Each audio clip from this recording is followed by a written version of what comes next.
একটা নতুন কাজ শুরু করলাম। আপনারা সবাই দোয়া করবেন আমি যেন আরও নতুন নতুন ভিডিও আপলোড দিতে পারি।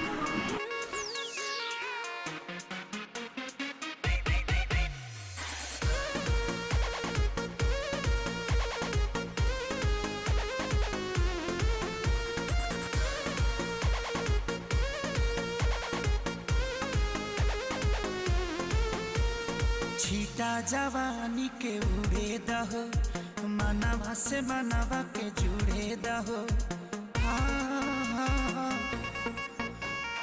छीटा जवानी के उड़े दहो, मनवा से मनवा के जुड़े दहो।